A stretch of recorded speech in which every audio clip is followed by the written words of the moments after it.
Hello everyone, back to my channel সাথে সোয়া রান্নাঘরে সকলকে স্বাগত। কেমন আছো বন্ধুরা? আশা করি আল্লাহর রহমতে ভালো আছো। আজকে আমি শেয়ার করব কষা গরুর মাংসের একটি সেরা স্বাদের রেসিপি। প্রথমে আমি বাটিতে পানি ঝরানো টক দই নিয়েছি। এখন নিয়ে নিচ্ছি টমেটো পেস্ট এবং এখন নিয়ে নেব মরিচের গুঁড়া, নিয়ে নিচ্ছি হলুদের গুঁড়া এবং নিয়ে নিচ্ছি ধনে গুঁড়া। এখন নিয়ে নেব বাটা মশলাগুলো,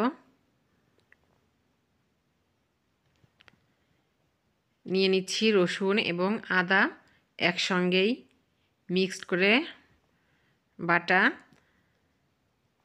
নিয়ে নিচ্ছি জিরা বাটা এবং নিয়ে নিচ্ছি কাঠবাদাম বাটা। আপনার ইচ্ছা করলে যে কোনো বাদাম বাটা ইউজ করতে পারেন। আমি এখানে কাঠবাদাম বাটাটা নিয়েছি এবং দিয়ে দিচ্ছি হাফ কাপ সরিষার তেল। তেলটা দিয়ে এখন সমস্ত মশলাগুলোকে ভালো করে মেখে নেব।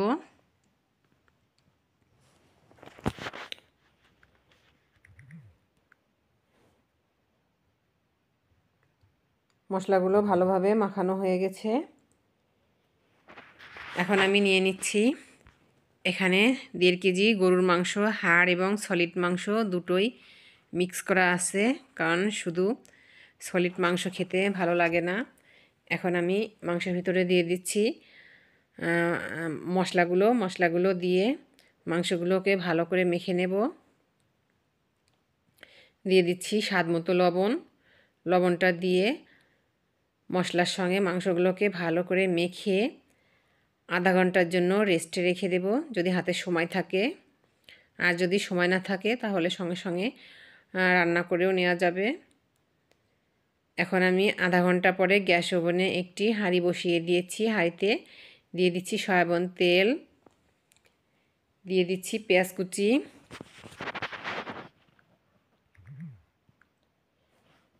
পেঁয়াজগুলোকে আমি নেড়ে চেড়ে হালকা সোনালি করে ভেজে নেব। হালকা সোনালি করে ভাজলেই হবে, বেশি ভাজতে হবে না। এখন আমি দিয়ে দিচ্ছি কিছুটা লবণ। লবণটা দিলে পেঁয়াজটা তাড়াতাড়ি নরম হয়ে আসবে।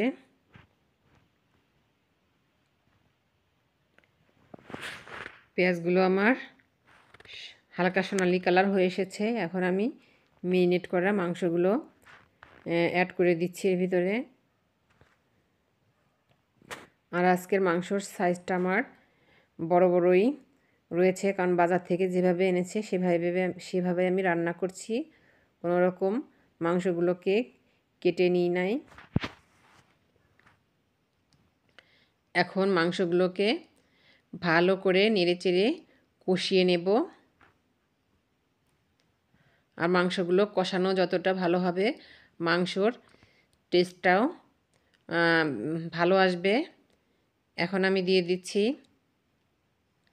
গরম মশলা,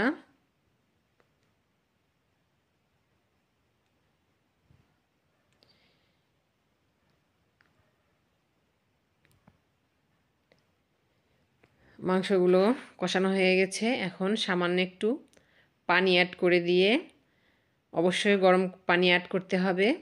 পানি অ্যাড করে দিয়ে মাংসগুলোকে ঢেকে দেব।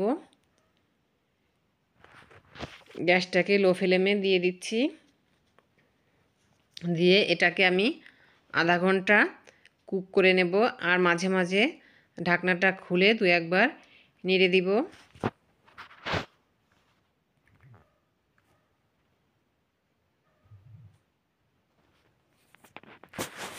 মাংসটা দেখেই বোঝা যাচ্ছে কতটা লোভনীয় হয়েছে।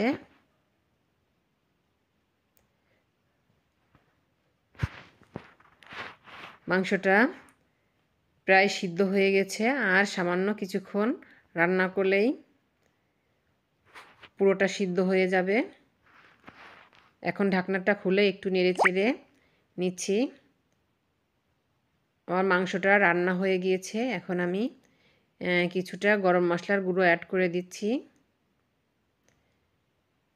এখন নেড়েচেড়ে গ্যাসটা বন্ধ করে দেব।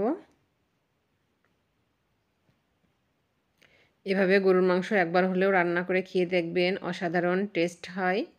আর আমি একটি সার্ভিং প্লেটে মাংসগুলো তুলে নিয়েছি। দেখেন দেখতে কতটা লোভনীয় হয়েছে, মাশাআল্লাহ খেতেও খুব ভালো হয়েছে। আজকের মতো নিচ্ছি বিদায়, দেখা হবে পরবর্তী এপিসোডে। আল্লাহ হাফেজ।